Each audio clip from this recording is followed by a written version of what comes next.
Back on the 4th of May during the year 1950, a 2-year-old boy by the name of Tommy Jenkins would suddenly vanish for a period of 48 hours outside of a United States military base located in the state of Washington, but would just as suddenly return seemingly unaffected by both time and weather, and was completely unaware that several days had passed.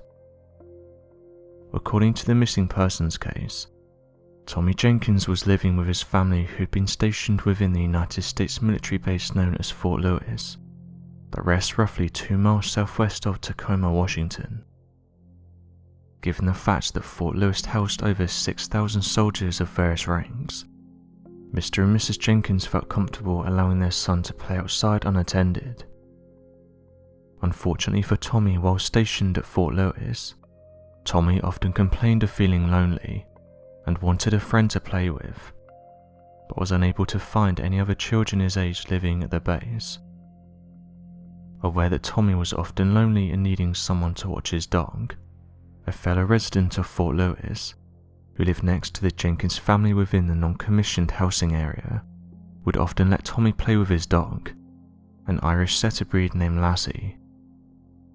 According to Jenkins' parents, Tommy played with Lassie many times before, and the dog was always very playful and friendly, and had never hurt Tommy in the past. Oddly enough, on the 4th of May sometime around 12 PM, Tommy was outside his house playing with the neighbour's dog when he suddenly vanished from the premises. When Tommy's parents went outside to look for him, they couldn't find any sign of Tommy or the dog. Believing that perhaps Tommy was at the neighbour's house, they asked the neighbour if they'd seen Tommy or Lassie, and the neighbour would reply that he'd left the dog with Tommy, and neither had yet returned. After asking other soldiers passing by the area if they'd seen their son and the dog, one of the soldiers remarked that while he was out by the lake, he'd seen a young boy and a dog that fit the description of Tommy and Lassie, and that they were playing near an open gravel pit. Given the fact that the housing units that the Jenkins family were at was located less than 1,500 feet away from the American lake, it was no surprise to the parents that Tommy decided to walk over to the lake and play near the beach. Believing that perhaps Tommy would be back by dinner time, the parents decided to wait for Tommy to return home before panicking any further. Sadly, by the time that dinner would roll around, Tommy was still nowhere to be seen. It would be at this moment that the parents would contact the local authorities, and a search and rescue operation was initiated.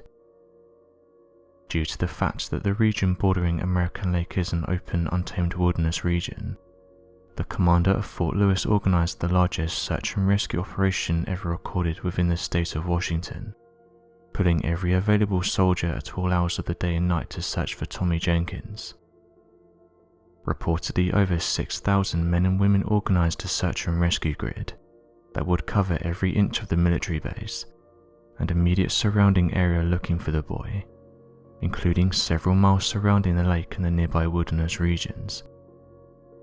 Within several hours of the reported disappearance, the commander would ask for helicopters and planes to begin aerial search and rescue, making use of advanced infrared thermal technologies, while a team of highly trained bloodhounds were tasked with picking up Tommy's scent.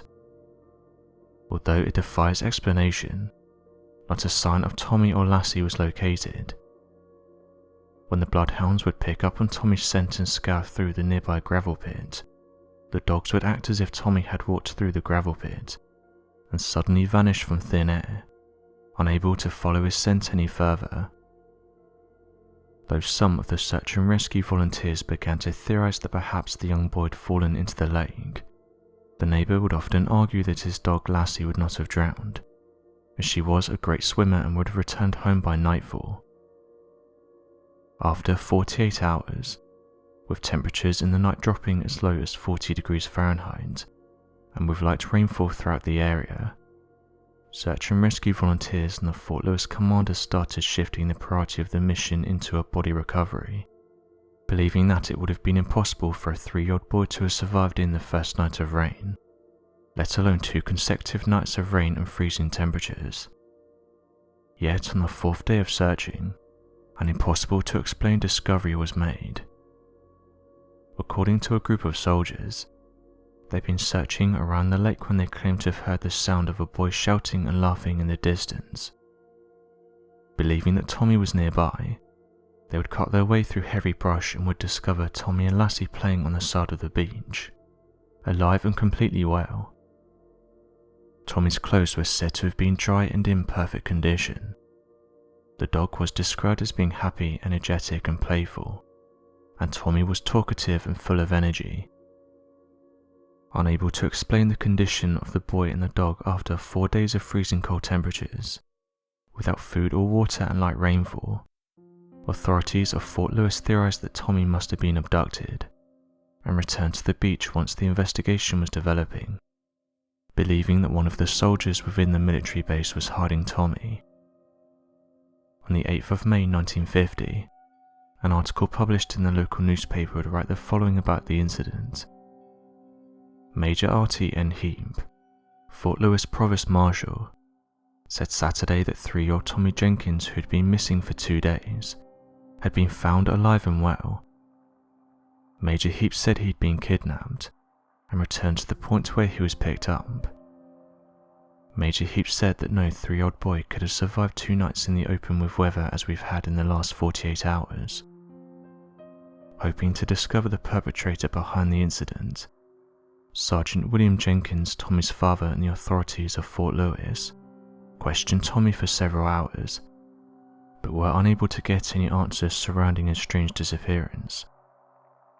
According to Tommy, he'd been unaware that any time had passed between his disappearance and his recovery, still believing that it was the 4th of May, sometime around mid-afternoon. Tommy would explain that he remembered waking up in an area where there was no homes, and was found shortly after, but was unable to remember anything other than walking to the beach, playing for a couple of hours, waking up with Lassie, who'd also been sleeping, and playing at the beach for another hour before he'd been found. Even more peculiar, the area where Tommy was found was a region previously searched several times by the soldiers of Fort Lewis.